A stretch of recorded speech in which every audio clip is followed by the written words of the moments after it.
Moving back over to the college football world, we have our conference championship picks. It is conference championship weekend.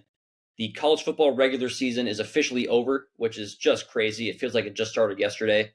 But we're going to run through the group of five games briefly, and then we'll do a deeper dive into the Power Four matchups. We are recording early in the week, so spreads and over-unders are subject to change. We will start with the three group of five championship games that have no sort of impact whatsoever on the college football playoff picture. That is Conference USA, the MAC, and the Mountain West. Let's start things off in Conference USA, where Kennesaw State takes on Jacksonville State. Kennesaw State is favored by 1.5 with a 59.5 point over-under. Jacksonville State hosts as the number one seed in Conference USA. Braden, who do you like? These teams met just 3 weeks ago. Jacksonville State won 35-26. A lot of it was kind of just bad luck, or I guess bad decision making by Kennesaw State.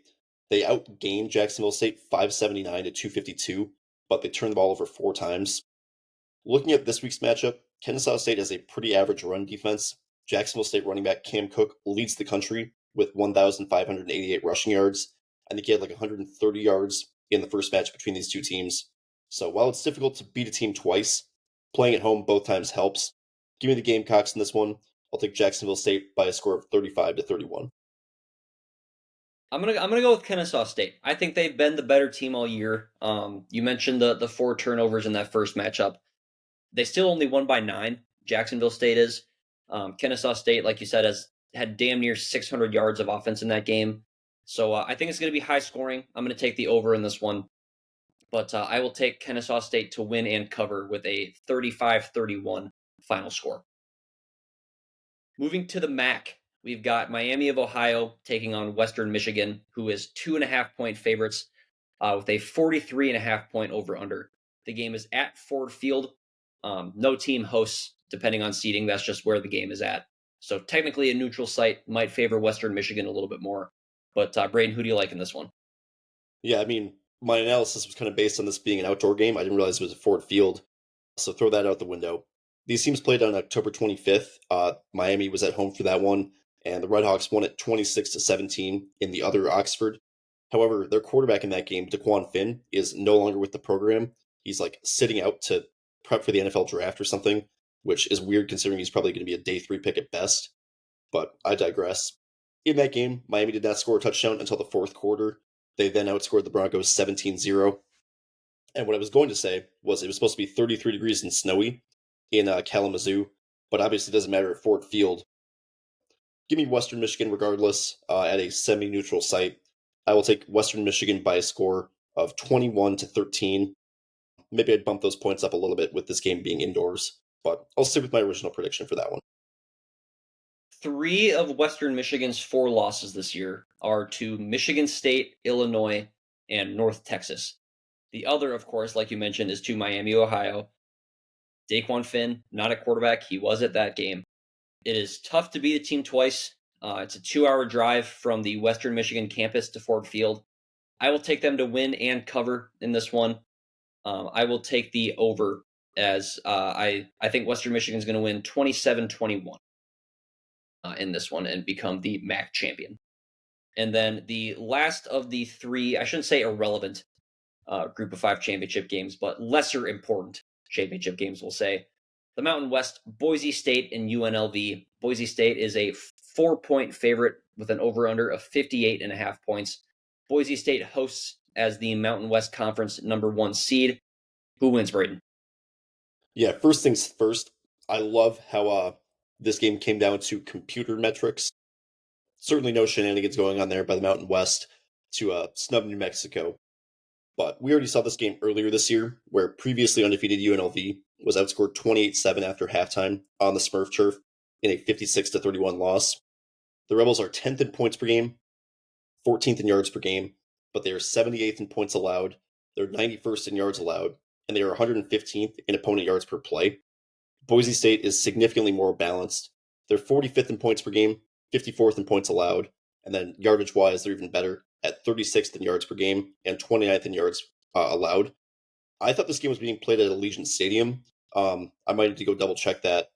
But if Boise State's at home, I mean, I like them regardless. I was going to take them 35-26 at Boise State. But if this game's, or I guess at Allegiant Field, if this game's at Boise State, I'm going to go 42-26 Broncos. And yes, I am like 95% sure it is at Boise State. UNLV was my preseason college football playoff group of five bid. They've been good, not as good as I thought they'd be. They're 10-2, but one of those losses is against Boise State, who hung 56 points on them and over 550 yards of offense. Maddox Madsen, the quarterback for Boise State, will be back after missing over a month of action. They're at home on the blue field, the Smurf turf, as you alluded to. Um, I'll take them to win. I'll say UNLV covers with a 3-point loss. I will say Boise State 34-31, which the over would hit in that scenario as well. Let's shift on over to the two Group of Five championships that do potentially have college football playoff implications. Starting in the Sun Belt, the one that might. The American for sure does. The Sun Belt could potentially. We'll get back to that in a little bit. But Troy and James Madison are facing off in the Sun Belt championship game. The Dukes of James Madison are 22.5-point favorites with a 47.5-point over/under, and JMU hosts as the Sun Belt Conference number one seed. Braden, who do you like? Yeah, for James Madison, assuming they win this game, they're presumably in the playoff. They just got ranked 25th in tonight's college football playoff rankings. Duke is unranked. So if James Madison wins, you would think they'd probably get in over an 8-5 Duke team. All but two of James Madison's wins this year have been by multiple possessions. 6 of them have been by 3 scores or more. Meanwhile, for Troy, they got shut out by Old Dominion 33-0 2 weeks ago. For reference, when James Madison and Old Dominion played, James Madison beat them by 36 points. Troy is only in this game because the Sun Belt still has divisions.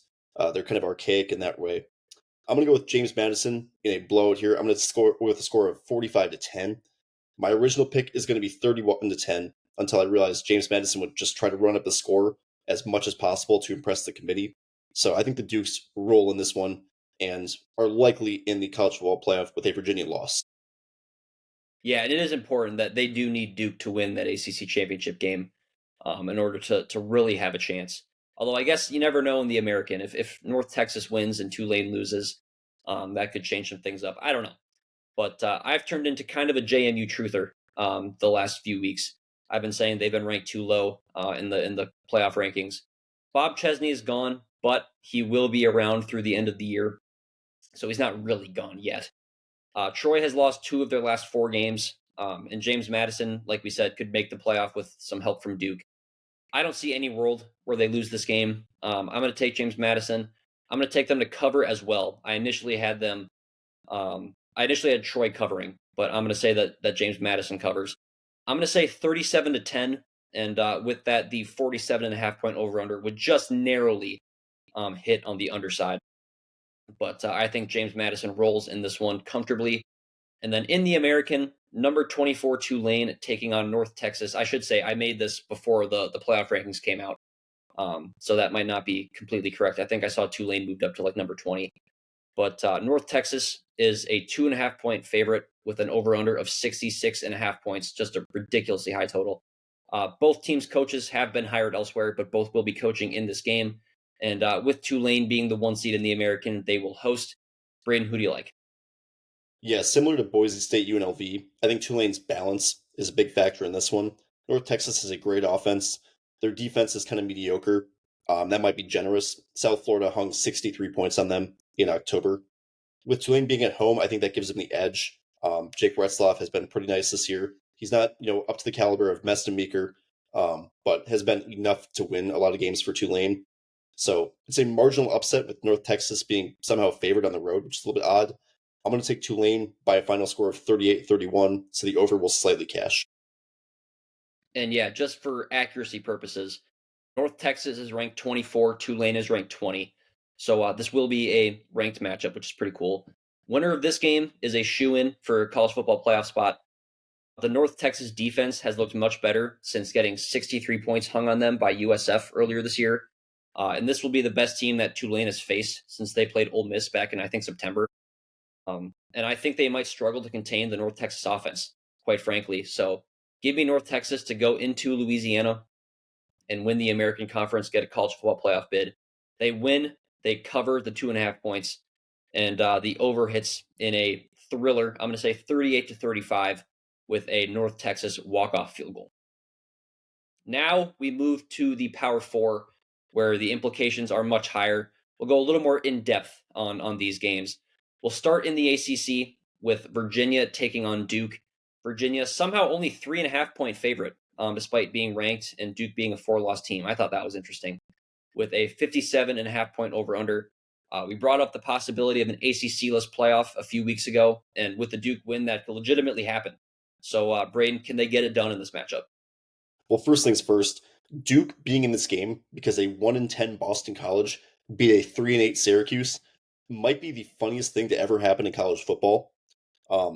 Honestly, it's probably not even the funniest thing to happen this week with all the Lane Kiffin stuff. In particular, that Juice Kiffin isn't even his dog. But back to the ACC title game at hand. Duke has yet to show that they can win against good competition. They lost 45-19 to Illinois.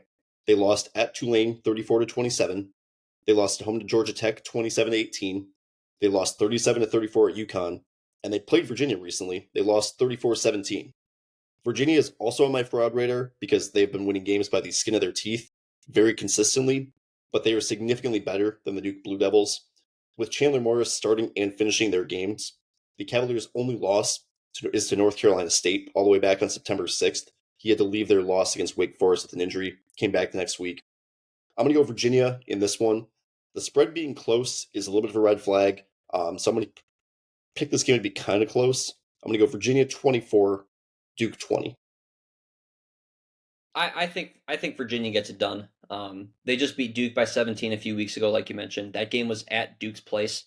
They outgained him by 285 yards in that game. So after seeing that, I can't pick Duke to win. A small part of me, also wonders a little bit if in the back of Duke's mind is the world where if they win, the entire conference doesn't make the college football playoff. I don't think they care. I think they're trying to become ACC champs, but they have to know that that's what's going to happen if they win. So I will take Virginia to win. I'll take them to cover the 3.5 as well, and I'll say the under hits in a 31-23 victory for the Cavaliers as they secure a playoff spot. Moving to the Big 12, number 11, or I should really pull up the updated rankings because Texas Tech is no longer number 5; they're number 4. It is 11 versus 4, BYU Texas Tech in the Big 12 championship. Texas Tech is a 13.5 point favorite with a 50.5 point over under. This is a rematch of a game from about a month ago, the game that sparked Braden's BYU hatred. Braden, will BYU be able to get it done? Well, these teams went in Lubbock a month ago, and BYU got absolutely manhandled. The Cougars were held to 255 yards of offense. They coughed the ball up 3 times, while the Red Raiders got 219 passing yards from Baron Morton, and their 2 running backs in Cameron Dickey and Jacoby Williams combined for 198 yards and a score. Since then, BYU's had 3 get-right games. Texas Tech has just blown the brakes off of 2 bad teams in UCF and West Virginia. I think the big thing here is BYU's head coach, Kalani Sitake. He's heavily linked to Penn State, but it's announced that he's going to be sticking around at BYU. I think that rejuvenates the Cougars a little bit. On paper, this should be another big win for Texas Tech. It's a neutral site game, but it's in Texas, in Dallas, so there's going to be probably a lot more Red Raider fans, I would assume. But for some reason, I have a weird feeling about this game. BYU absolutely needs this game. Texas Tech is in with a loss regardless. And yes, they probably don't get a bye, but at the same time, it matters a little bit less to them. I think BYU pulls off the upset here. I'm going to redeem myself to Cougar Nation. And I'm going to take the Cougars to win this one 24-22. I do not have that same feeling. I've been on the Texas Tech hype train since that first game against BYU. I think they are comfortably the best team in this conference and deserving of a first round bye. And that's what they will be playing for. They're ranked number 4 now, so a win. They're not playing the first weekend of games. It was 29-6 the first time these 2 teams played. That game could have easily been 42-6. I think BYU will keep it closer than that, which is a low floor. But I think my expectations are not that high for BYU. I need them to lose in order for them to not get in the way of Alabama, should Alabama lose in this game. but Alabama just got bumped up to 9 in the playoff rankings, so that's not as much of a concern at this point. I will take Texas Tech to win. I will say BYU covers the 13.5, and I'll take the over in a 30-23 victory for the Red Raiders. Moving to the Big Ten, we have a number 1 versus number 2 matchup, number 1 Ohio State and number 2 Indiana.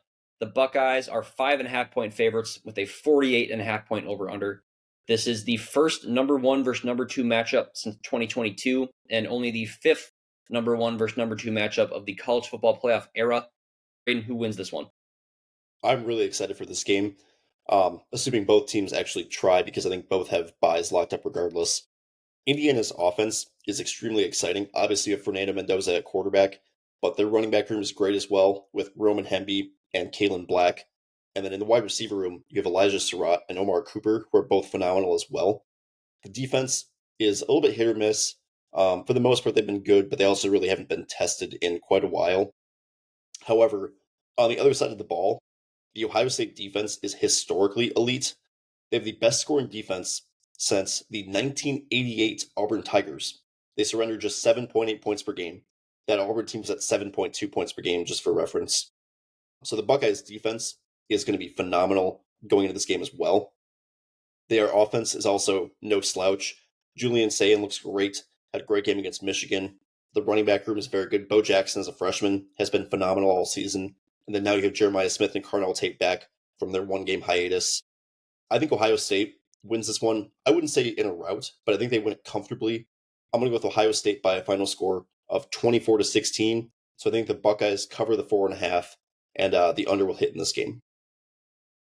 Yeah, Indiana has got to be one of the best storylines of the college football season. But until I see Ohio State lose, I cannot pick against them. They dominated that game against Michigan.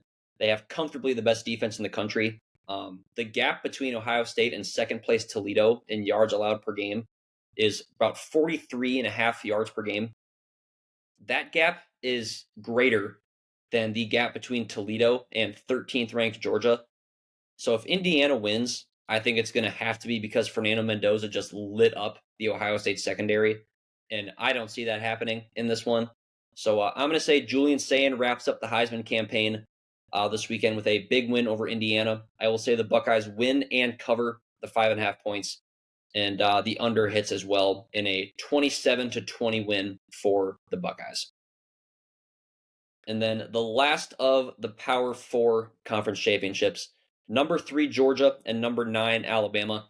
Georgia is a 2.5-point favorite with a 47.5-point over-under. Georgia's only loss this year, of course, was to Alabama back in late September. This is the third Georgia versus Alabama SEC championship game in the last 5 years. So, Braden, who gets it done? Yeah, if I've said it once on this podcast, I've said it 1,000 times. As much as I hate them, Georgia is peaking at the right time. They've looked absolutely unstoppable since they lost to, ironically, Alabama back in, I think was it late September or early October? I vaguely remember it was September 27th. Yeah, I was going to guess the 26th, so we're right in line on that front. The Georgia Bulldogs offense looks great right now. Gunnar Stockton is finally getting things going. Zachariah Branch looks like exactly like we expected him to be at USC. And then on the defense side of the ball, they've been great as well. For Alabama, they've struggled a little bit more. You go down to the wire against Auburn, and I get that it's a rivalry game. Jordan Hare is always a very tough place to play for the Iron Bowl, but you really should be beating Auburn by more than 7 points, I would think, if you're really, on par with current Georgia. So with that being said, I'm going to take Georgia to win this one and cover the 2.5. I will take the under in this game as well. I think the defenses of these teams are better than their offenses. So I'll go with Georgia by a score of 24-19. I want to pick Alabama really bad, of course, as an Alabama fan. Kirby Smart has struggled mightily against Alabama, as we all know. The problem is Georgia is maybe the second best team in the country right now. Their offense struggled against Georgia Tech this past weekend, but they shut down Haynes King in that offense, unlike anybody has in the last couple of years. They shut out Alabama in the second half of their first matchup.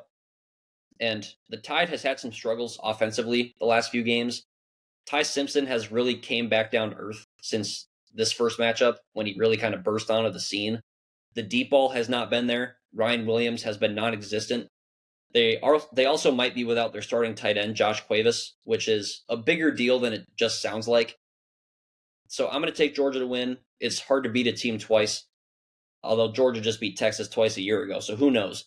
But I'll take them to cover the 2.5 as well, and the under in a battle of good defenses in a 24-21 Bulldog victory. So the same score, funny enough, as the first matchup, but just flipped. So I've got Georgia winning, securing a first round bye in the college football playoff.